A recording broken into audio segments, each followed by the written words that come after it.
Olha, continuando o assunto, Andresa, vamos manter aí a nossa pauta sobre a decisão do ministro Dias Toffoli de anular, então, a condenação, todas as condenações de Alberto Youssef aí no âmbito da Operação Lava Jato. A gente está na linha com o Cacai, advogado, que lidera aí a banca de advogados da defesa do Alberto Youssef, Cacai, que é muito famoso e conhecido pelo apelido, mas que tem o nome de Antônio Carlos de Almeida Castro. Cacai, muito boa tarde. Boa noite aí, né, onde você está.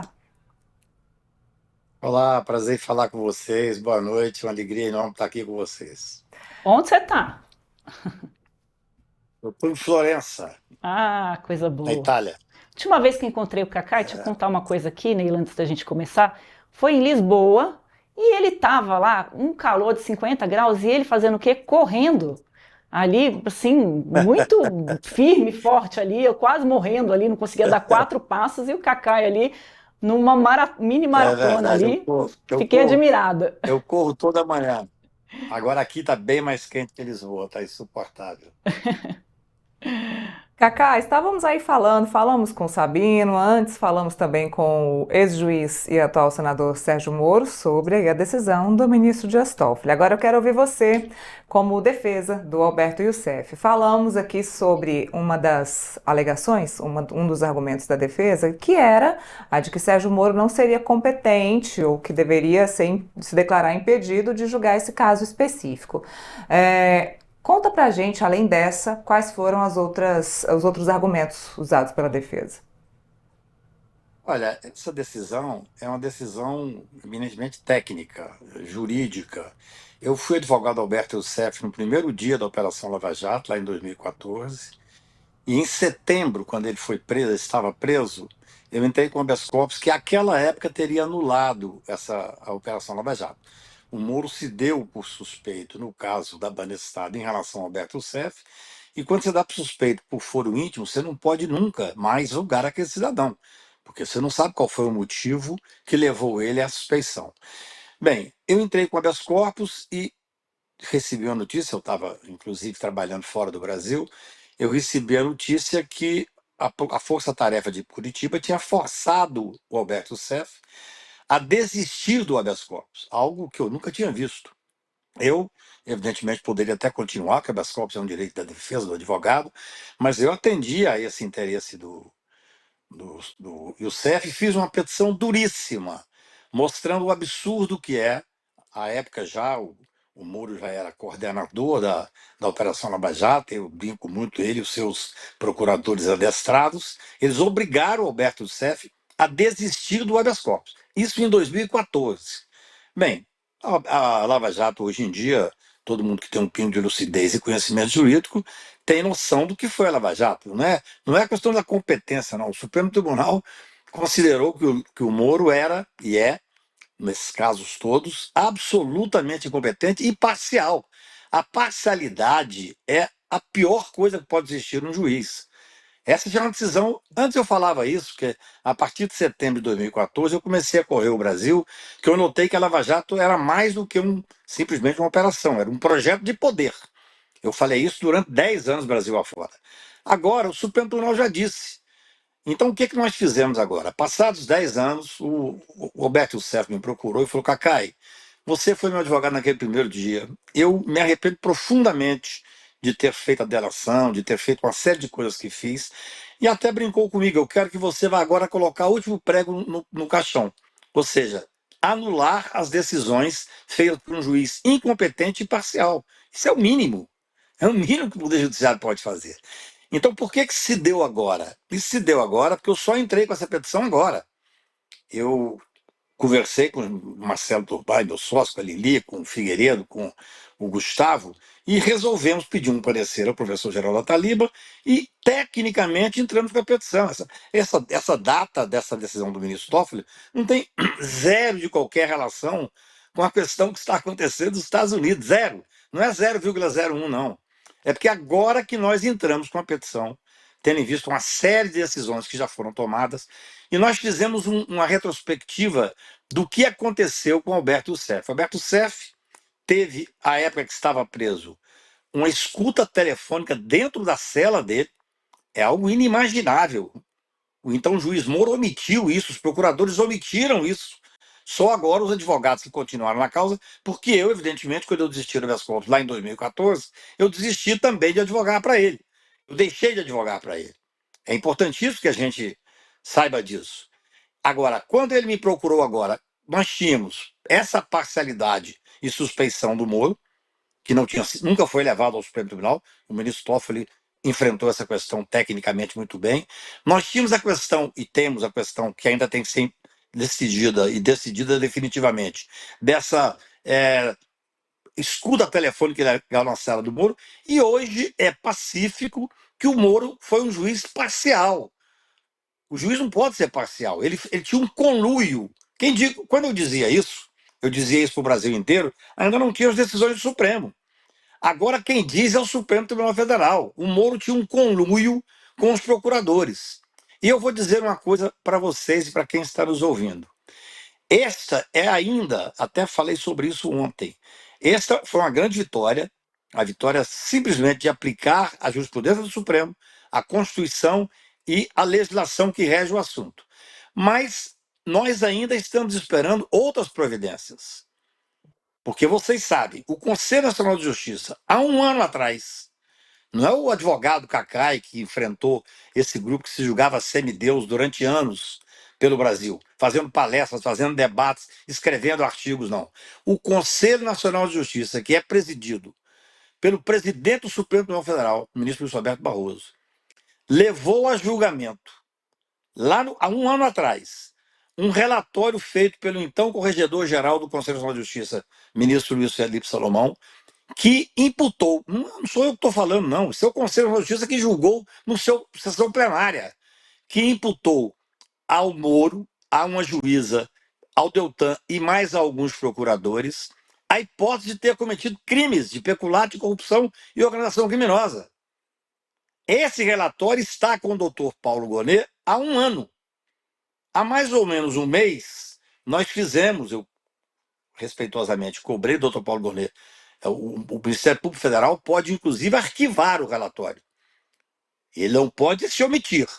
Então, eu entrei com a notícia de fato, dizendo o que o Conselho Nacional de Justiça tinha feito. Foi um julgamento público. Todos nós que acompanhamos o Judiciário conhecemos esse julgamento. Isso foi encaminhado, esse relatório foi encaminhado para a Procuradoria-Geral da República e para o Supremo Tribunal Federal. Bem, este relatório até então estava paralisado. Nós entramos com a notícia de fato, junto ao doutor Procurador-Geral, e o doutor Procurador-Geral, eu até conversei com ele, disse que eu não sabia que existia isso aqui. Ele então fez o quê? Ele declinou a competência para o Tribunal Regional Federal da Quarta Região. Ora, um tribunal claramente suspeito para enfrentar as questões do Moro. O Supremo já disse isso. Então nós fizemos uma outra petição junto ao Supremo Tribunal Federal para que se estabeleça que a competência é do Supremo Tribunal Federal, ou seja, do Procurador-Geral da República, para poder levar o Poder Judiciário ao poder inerte, para poder levar em forma de denúncia aquilo que o Conselho Nacional de Justiça já decidiu. Então, eu digo para vocês carinhosamente, essa vitória que nós tivemos agora, que é grande, que é a vitória da legalidade, da Constituição, de manter a jurisprudência do Supremo, ela ainda terá desdobramentos. O que o senhor está dizendo, Sérgio doutor, Moro, é que esses desdobramentos agora seriam apontar um crime do Sérgio Moro. Então, o próximo passo é para cima do Sérgio Moro. Vamos resumir aqui de uma forma mais... não, absolutamente. Quem fez o relatório, quem julgou o relatório, é o Conselho Nacional de Justiça. É o plenário do Conselho Nacional de Justiça. Assim, Sim, mas estava não é o parado e advogado agora começou a movimentar com essas ações que o senhor Claro, está narrando, né? durante mais de um ano eu cobrei em artigos e em palestras do doutor Paulo Gonet, e respeito muito o doutor Paulo Gonet, estive com ele e disse, Cacá, eu desconheço esse material, não tem nada do material da Procuradoria. Eu falei, tem. Eu peguei a cópia, conversei com o doutor Luiz Felipe Salomão, que é hoje vice-presidente do Supremo Tribunal de Justiça, e fiz uma petição. A petição está, neste momento, o doutor Paulo Gonet tem o direito, ele entendeu assim, determinou que fosse o Tribunal Regional 4. Sabe por quê, Andressa? Isso é uma coisa que tem que ser esclarecida. Esse assunto da Lava Jato tem que ser posto um fim nele. Você não pode ter um juiz que usurpou as posições todas do Poder Judiciário, que instrumentalizou o Poder Judiciário, que prendeu e faliu empresas no Brasil inteiro, que fez aquilo que um juiz não pode fazer, que ele foi imparcial porque tinha um projeto de poder. Tanto é que ele hoje é o quê?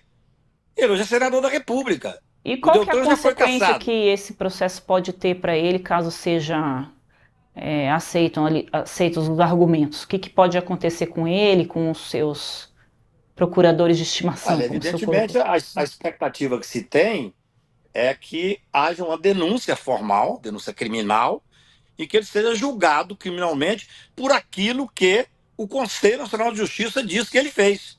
Imputou o crime de corrupção, de peculato e de organização criminosa. Veja bem, o Moro é, no meu ponto de vista, a Lava Jato foi a maior sustentação do fascismo que nós vivemos 4 anos no Brasil. O Moro prendeu o Lula, que era o único capaz de ganhar do Bolsonaro naquele momento, numa prisão, depois, quem está dizendo não sou eu, não sou petista e não sou lulista. O Supremo Tribunal é que diz que foi uma prisão feita por um juiz parcial. Então, assim, está anulado, isso é águas passadas. O que não pode é não ter consequência atos gravíssimos como esse. A Lava Jato foi um projeto de poder, Essa é a peça já não final sou eu. nesse xadrez, doutor Cacai? O senhor disse que isso tem que acabar, né? A Lava Jato tem que acabar. Essa ação que o senhor A está peça citando. final, Andressa, a peça final, no meu ponto de vista, é responsabilizar criminalmente aqueles que instrumentalizaram o Poder Judiciário para poder fazer política. Veja bem, eles tinham, isso está no relatório do Conselho Nacional de Justiça, eles tinham um fundo de mais de 2 bilhões, maior até na época do que o fundo partidário brasileiro, para poder fazer o quê? Política. Tanto é que ele assumiu o Ministério da Justiça daquele que ele ajudou a eleger. Ele prendeu o Lula, o Bolsonaro foi eleito presidente da República e, ato contínuo, ele foi ministro da Justiça. Nós não podemos esquecer isso. Depois houve uma briga de quadrilha e aí ele saiu do governo. Mas isso é uma outra Doutor, história. doutor, eu A queria história só agora colocar. existe. Diga. Ou não? Não, Não, pode a história concluir, é muito desculpa. simples. Tem um relatório votado pelo Conselho Nacional de Justiça. Não é coisa de advogado, não é coisa de OAB, não é coisa de estudo. É Conselho Nacional de Justiça, que imputou crimes gravíssimos a determinadas pessoas. O Ministério Público pode fazer 3 coisas: arquivar, é um direito dele, assume a responsabilidade e arquiva; denunciar criminalmente e pedir mais diligências. Você veja bem, por isso é que eu digo que essa história não acabou ainda. A vitória que nós tivemos agora do Alberto Seff, ela foi muito grande, ela foi muito significativa. Acho até que as pessoas estão dizendo que ela vai se estender para uma série de outras pessoas. Eu não penso assim. Eu já Cada ia te caso fazer tem a essa sua pergunta. particularidade. Pois é, para você ver, olha só, nós não pedimos a anulação da delação do Alberto Seff. E Isso vai não ser foi objeto do pedido ministro ou Toffoli. não? O meu compromisso com o Alberto Seff era anular todas as decisões contrárias a ele, e isso já foi feito. O Supremo Tribunal, através do ministro Dias Toffoli, uma decisão técnica de 53 páginas, citando jurisprudência, citando tudo, anulou todas as decisões. Por quê, gente? Porque o juiz é parcial, incompetente. Incompetente no sentido técnico da palavra. Poderia ser no sentido não técnico também, porque realmente é quase inexplicável como é que ele passou no concurso de juiz, mas isso é uma outra história. Então, para nós, o que interessa, eu como advogado, o compromisso que eu assumi com o Alberto Youssef era de fazer isso que nós estamos fazendo. Entramos, pedimos a anulação de todos os atos e isso foi deferido pelo Supremo Tribunal Federal. Agora, é possível pedir a rescisão, o final da delação? Primeiro teria que conversar com o Alberto Seff, eu não sou advogado dele no dia a dia, fui advogado há 10 anos atrás, para saber se isso interessa a ele também.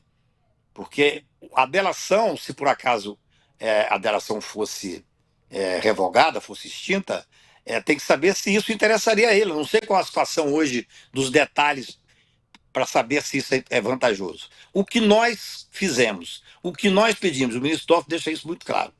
O que nós pedimos foi que fossem anulados todos os atos do doutor Sérgio Moro.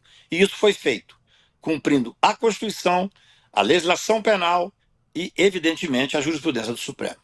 Doutor, o Donald Trump está ali nessa guerra comercial aí com o Brasil e colocou a questão de um retrocesso, né, combate à corrupção no Brasil como um dos pontos que ele enxerga que o Brasil poderia ser punido com uma alta de tarifa com relação a isso. A gente ouviu aqui o Sérgio Moro, como a gente falou para o senhor, ele coloca, né, que se a Lava Jato não tivesse sido desmontada, o país não teria assistido, por exemplo, esse desvio de recursos de aposentados no INSS, e na época da Lava Jato se falava muito que ela refreou mesmo os esquemas de corrupção no país. Eu queria lhe ouvir um pouco sobre isso e também acrescentar o fato de um governo estar tentando interferir em decisões do judiciário de um outro país, no caso o Brasil. Como é que o senhor avalia isso? Olha, em primeiro lugar, Moro falar em corrupção é uma coisa que estranha, né? O Moro foi julgado pelo Supremo Tribunal Federal, foi declarado parcial e incompetente. E a frase do ministro Gilmar, que não se enfrenta a corrupção fazendo corrupção, é uma frase que deveria estar na porta do gabinete do senador Sérgio Moro. A Lava Jato foi uma estrutura de poder usada para atingir o poder. Pode dizer que tem pessoas que pensam diferente, tem os moristas, tem aqueles que queriam a Lava Jato. A Lava Jato foi o maior desastre em matéria de instrumentalização do Poder Judiciário, de desmoralização do Poder Judiciário. E com relação ao Trump? Eu tenho um cliente. Não, só terminar um raciocínio. Eu tive um cliente que nós ganhamos a extradição dele em Portugal, o Moro tinha determinado a prisão dele, e eles pediram a prisão da filha, tentaram pedir a prisão da filha, para ver se ele voltava para o Brasil. Esses eram os métodos usados na Lava Jato. A Lava Jato é um fracasso absoluto. Não fez nenhum avanço no Poder Judiciário brasileiro, muito menos contra a corrupção. Agora, evidentemente, é uma lástima você ver a tentativa de interferir num governo absolutamente democrático como o Brasil, eleito, interferir então no julgamento do Poder Judiciário. Eu não acredito, para ser sincero, eu não acredito que essa questão da tarifa tem uma ligação muito direta com o Bolsonaro. O Bolsonaro não tem essa força toda. É claro que os filhos estão usando, e até respeito, assim, o desespero de ver que o pai vai estar preso daqui a 2 meses. Em fevereiro, quando saiu a denúncia, eu escrevi um artigo dizendo que em setembro nós teríamos o julgamento, e tenho escrito sobre isso bastante. Nós teríamos o julgamento desse primeiro grupo, do Bolsonaro e do grupo dele. Eles vão pegar 30 anos de cadeia, então é um desespero. Essa relação, eu te pergunto, ontem saiu na imprensa que o Trump estaria fazendo uma tarifa para a Rússia de quase 100%, muito maior que a do Brasil. O que tem a ver Sérgio Moro, Bolsonaro, Eduardo Bolsonaro com a tarifa da Rússia? Nada. No meu ponto de vista, o Trump tem se mostrado uma pessoa razoavelmente destemperada. Isso é uma questão política, eu prefiro não entrar aqui.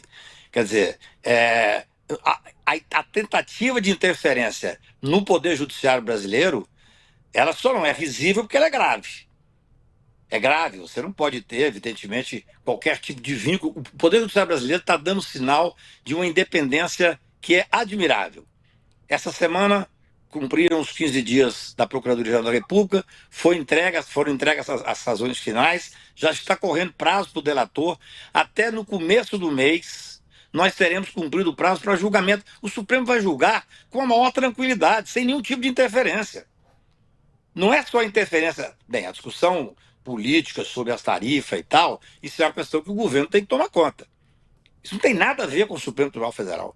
É como dizer que a decisão do ministro Toffoli tem 0,1% de relação com a discussão tarifária que está tendo. É zero. Por que saiu agora? Porque eu só entrei com a petição agora. Entrei com a petição tem um mês, mais ou menos, pouco antes de encontrá-la lá em Lisboa. Entendeu? Então, assim, o Poder Judiciário brasileiro está dando sinal de independência, está dando sinal que nós somos um país soberano, um país democrata, onde os poderes funcionam. Essa que é a realidade. Então nós vamos ter um julgamento, provavelmente no começo de setembro. Esse julgamento vai levar a uma condenação, fatalmente a uma condenação. Se os outros foram condenados a 12, 14 anos, Bolsonaro vai ser condenado a 30 anos. Agora, Repito, para mim, isso é importantíssimo, é virar essa página do Brasil. Nós temos que virar a página da Lava Jato. E, do meu ponto de vista, só viraremos a página da Lava Jato quando aqueles que instrumentalizaram o Poder Judiciário foram devidamente responsabilizados. E repito, quem disse isso, por escrito, em uma votação que foi transmitida para o Brasil inteiro, foi o Conselho Nacional de Justiça.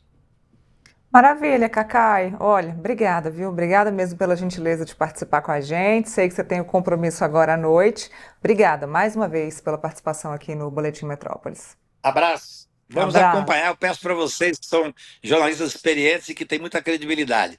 Vamos acompanhar a questão do Conselho Nacional de Justiça, que está apurando a responsabilidade do doutor Sérgio Moro e dos seus procuradores adestrados. Obrigado e boa noite. Tchau, Tchau, tchau. Boa tchau. tarde.